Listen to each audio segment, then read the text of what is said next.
that everybody is going to be at end of life at some point in our lifetime. This is something that's guaranteed. Two things in life are guaranteed, okay? You live and you go, right? So we might as well get some knowledge and information about when it's time for us to go, so that we can have control over how we choose to go and what's gonna happen, the environment we're gonna be in. We're gonna go out with respect and dignity and not suffering and comfortable. And this is where hospice nurses comes in and can really be a blessing to you and your family.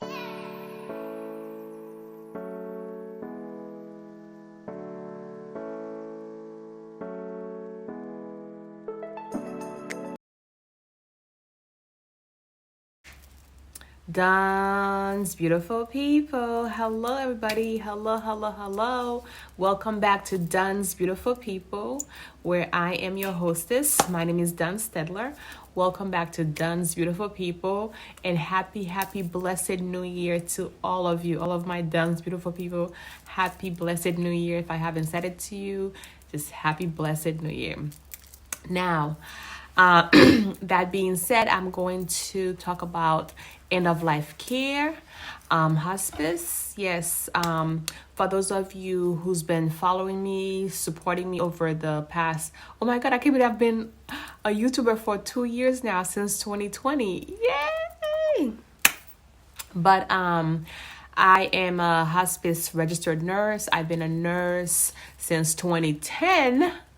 And out of which I've been a hospice nurse since 2012. So in this video, I am going to actually read a chapter from my book, okay? If you guys haven't had the chance to get a copy, grab yourself a copy. It's on Amazon. And I'm going to read a chapter from my book. It's going to be chapter 2, all right? We're going to read chapter 2. Okay, and then I will talk about it. Once again, my channel, it's about natural hair, it's about relationship, and it's also about hospice. Okay, this video are for my supporters who are going through a terminal illness, or who knows somebody who's going through a terminal illness and want to find out more about hospice, what it is, and is just curious. Or if you are a friend of a friend, if you're a nurse yourself, or a health professional who is curious about the topic, I believe this video is really going to be a blessing. Okay, please comment, like, share. Let me know your thoughts. Let me know which topic you'd like me to cover when it comes to hospice. Okay, all right, so here goes chapter 2. Okay, I'm going to read it, and it goes, I'm gonna hold it while I read it, and I wish I could look at you guys, but I can't because I need to read this. All right, so chapter 2, it says, what is end of life hospice care? Okay, and it says, doctors might suggest, and I'm gonna try to see if I could put a picture so you guys would sort of read along when I edit the video. I'm gonna try to see if I could do that. Okay, but yes, so chapter 2, what is end of life? Chapter 2, what is end of life hospice care? Doctors might suggest hospice care after they have exhausted all aggressive treatments. In spite of treatments, the disease is still progressing. The medical experts deem you no longer a candidate for further aggressive treatment. They might say that treatment will cause more harm than good to your body. The moment has come to focus on quality of life versus quantity. Okay, and I'm going to talk about Mr. Pete's. All right, I'm going to give an example, and that's in the book. For example, let's introduce 75-year-old Mr. Pete's with a past medical history of smoking. He has quit smoking now for the past 10 years. About 6 years ago, he began to experience difficulty breathing increased lethargy, coughing, and unexplained weight loss. Over the past 2 months, symptoms began to worsen. He finally agreed with his wife, Rosie, to a doctor's visit. Chest x-ray revealed several nodules in both lungs. To confirm, the medical doctor ordered a biopsy, and CT scan confirmed metastatic non-small cell lung cancer. Immediately, his oncologist started treatment with chemotherapy and radiation. A year later, despite treatment, the masses are growing, and the oncologist told Mr. Peets that the aggressive treatments are no longer working and that he's no longer a candidate for aggressive treatment. Mr. Peets no longer wants hospital visits. Last time he was hospitalized, he developed hospital-acquired pneumonia. Rosie, his wife, is starting to feel burnt out. She worries that she will not be able to safely handle his care by herself at home. She is not sure how to best manage her husband's symptoms. What can Pete do? What can the Peets do?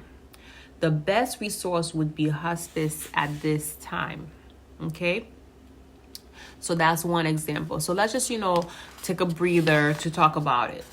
So in this example, okay, on chapter 2, I talk about Mr. Peets. Mr. Peets, he's been having symptoms, he's been having difficulty breathing. He's been basically losing weight, coughing, and then finally his wife took him to the doctors, and the doctors did some tests. And the tests revealed that he had some nodules, okay? And then to confirm that it's cancer, they usually will perform biopsy, and the biopsy did come back that he does indeed have lung cancer. And, they've been going through, and then he's been going through the treatment plan, he's been doing, he undergone aggressive treatment where he had chemotherapy, he had radiation, and still, despite that, the disease is still progressing. And not only that, his wife now is getting tired, she's getting burnt out, and most likely she has to still work. She probably still has to work full time. So that's a classic example, okay, of what some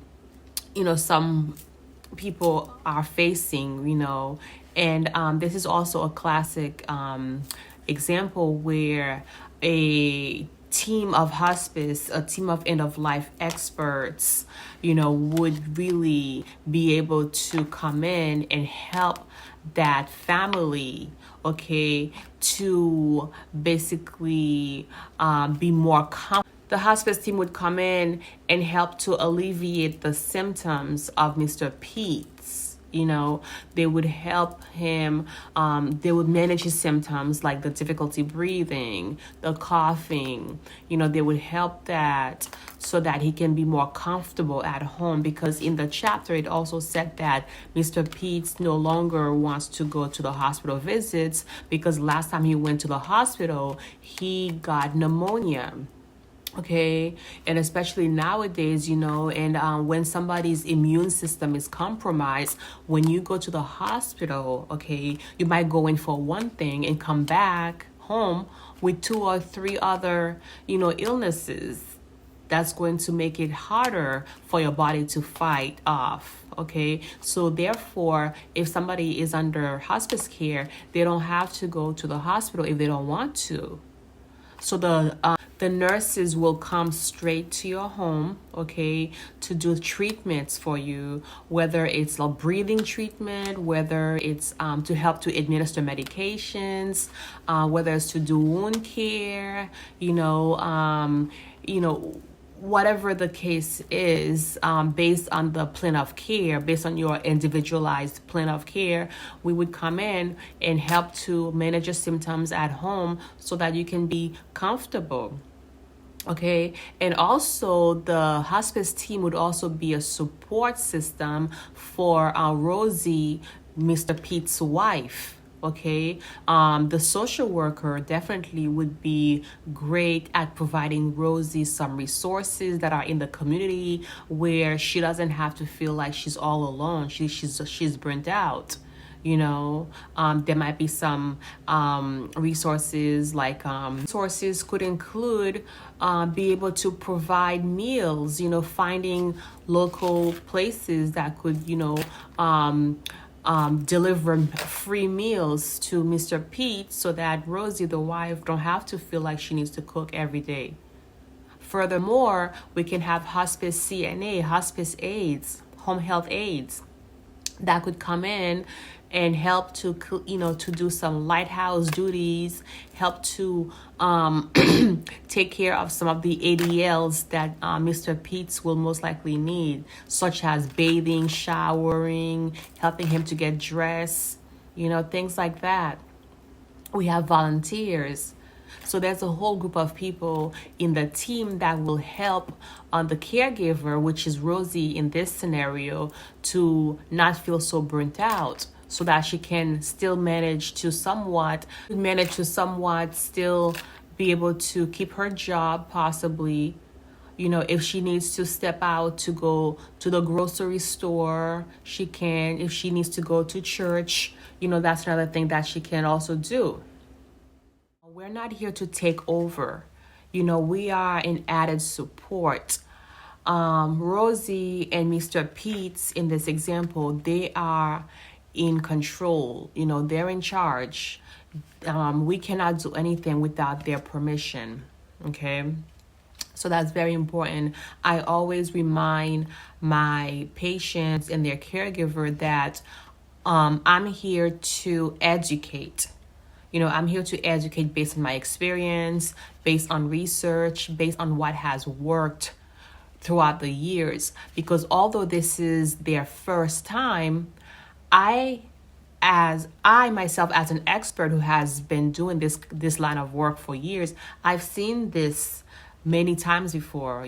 We have taken care of people under these same we have taken care of people under these same circumstances many times. And based on what we've done in the past, and based on what actually has proven to work, these are the care plans that we would put in effect. But Mr. Pete's and his wife Rosie would have all control whether or not they want to go through with it. Okay, does that make sense? Okay, so that's one example. So that's just one example that I wanted to go through in this book, okay, regarding somebody that would qualify for hospice care. And let's see. I'm going to read 2 more pages, okay, from chapter 2. That will kind of sum it up, okay, for you guys. And like I said, if you want to read, I have more examples in the book. If you would like to read more and know about more examples, please grab yourself a copy. Okay, so here goes. Hospice is available for added support to help educate, train, and manage end-of-life symptoms. Hospice nurses are available 24 hours, 7 days a week, even on Christmas Day.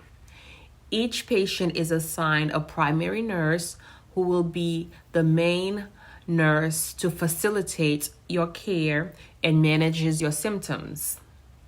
This nurse will provide weekly visits, coordinate a plan of care that is individually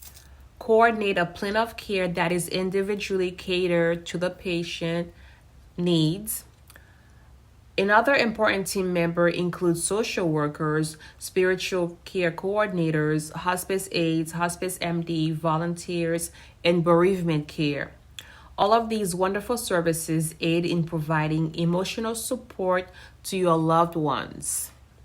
The hospice aides, or the hospice CNAs, helps with personal care and often becomes like family. I sometimes hear family members stating, I will cancel a nursing visit, but please don't take away our Susie, the hospice aide. Several hospices provide music, massage, and pet therapy. Okay. The hospice volunteers, who themselves are usually family members who once had a loved one under hospice care and had such a positive experience with hospice that they want to support another family member and be a shining light. In addition, another part of the group is the hospice medical director, who is the physician who will collaborate with your primary care physician to not only facilitate the best individualized care for you, but is also available 24/7 to write scripts of medications that can be readily delivered straight to your front door. Okay, so that's great. For example, if Mr. Pete, who is diagnosed with lung cancer, is experiencing difficulty breathing and runs out of his oxycodone, okay, on a Saturday at 1 p.m., the hospice medical director is right there to write a new script so that dad does not have to wait until Monday to call his PCP's office in order to get comfortable. Okay, so this is huge, guys. Okay, so basically, when your caregivers, okay, is under hospice care, not only is it 24 hours, 7 days a week, you get a nurse anytime, if you call and said you want to see your nurse, you want to have a nursing visit, a nurse is there to come to your house to visit. Not only do you have access to a nurse 24/7, you also don't have to wait for a working day, like for a Monday through Friday, to get your medications. Hospice will deliver your medication to you straight to your door. Okay, so we also have hospice physicians that could write scripts, and we also have hospice pharmacy that could deliver the medication straight to your front door. So that is a great thing. Okay, so I'm continuing. Okay, so continuing, it says, plus oxygen can also be delivered the same day.